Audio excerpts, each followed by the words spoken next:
નમસ્કાર મિત્રો, સ્વાગત છે તમારું મારી ગુજરાતી સ્ટોરી ચેનલમાં. દ્રોણ બ્રાહ્મણની વાર્તા.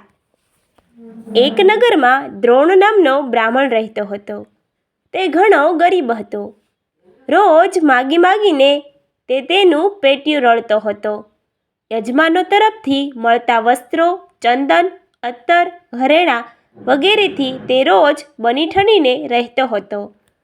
તે સદાય અનુષ્ઠાન કરતો રહેતો હોવાથી તેના દાઢી મૂછ અને નખ વધી ગયેલા રહેતા હતા. એકવાર તેના એક દયાળુ યજમાને તેને નાના નાના 2 વાછરડા દાનમાં આપ્યા. બ્રાહ્મણે તે બંને વાછરડાને યજમાનો પાસેથી માગેલું સારું સારું ખવડાવી પીવડાવી ઉછેર્યા હતા. તે જલ્દી મોટો અને હષ્ટપુષ્ટ બની ગયા હતા. એકવાર એક છોરની નજર આ વાછરડા પર પડી. તેણે વાછરડા ચોરી લેવાનું વિચાર્યું. તે રાત્રે હાથમાં દોરડું લઈ બ્રાહ્મણના ઘરને રસ્તે ચાલી નીકળ્યો. તે થોડુંક ચાલ્યો હશે ત્યાં રસ્તામાં તેને મોટા અને તીક્ષ્ણ દાંતવાળો ભયંકર માણસ સામો મળ્યો. તેનું નાક મોટું અને ઉપર તરફ ખેંચાયેલું હતું. આંખો લાલઘૂમ દેખાતી હતી. શરીરની રગે રગ બહાર તરફ ઉપસેલી દેખાતી હતી. તેનું શરીર નાનું હતું. ગાલ સુકાયેલા હતા. દાઢી અને માથાના વાળ પીળા પડી ગયા હતા. આ ભયાનક આકૃતિને જોઈ ચોર ડરી ગયો. તેણે હિંમત કરી એટલું જ પૂછ્યું, "તમે કોણ છો?" પેલા ભયાનક દેખાવવાળા માણસે જવાબ આપ્યો, "હું સત્યવચન નામનો બ્રહ્મ રાક્ષસ છું. તમે પણ મને તમારી ઓળખાણ આપો." ચોર બોલ્યો, "હું ચોર છું. મારું નામ કુરકર્મા છે.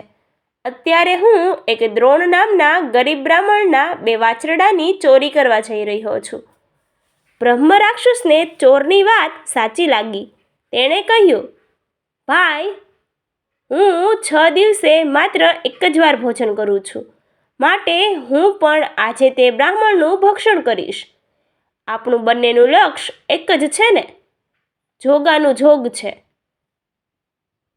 આમ અંદરો અંદર વાતચીત કરીને ચોર અને બ્રહ્મ રાક્ષસ બંને ઘેર આવી યોગ્ય સમયની રાહ જોવા લાગ્યા.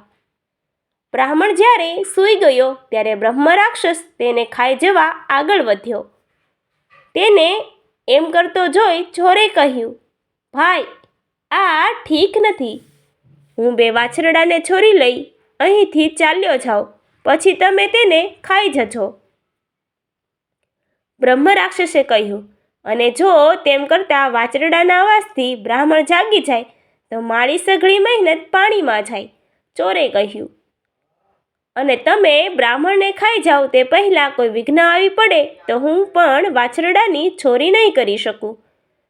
તેથી તે જ યોગ્ય છે કે પહેલાં હું વાછરડા ચોરી લઉં, પછી તમે બ્રાહ્મણને ખાઈ જજો." આમ બંનેમાં વિવાદ અને પછી વિરોધ પેદા થયો.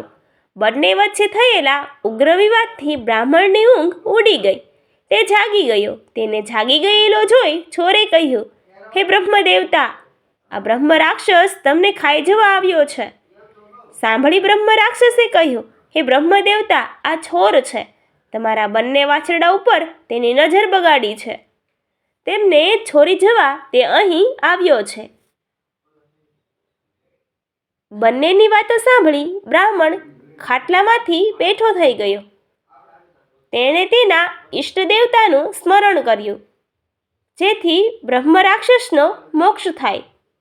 પછી તે લાકડી લઈ ઊભો થયો અને એ રીતે તેણે 2 વાછરડાને ચોરાઈ જતા બચાવ્યા.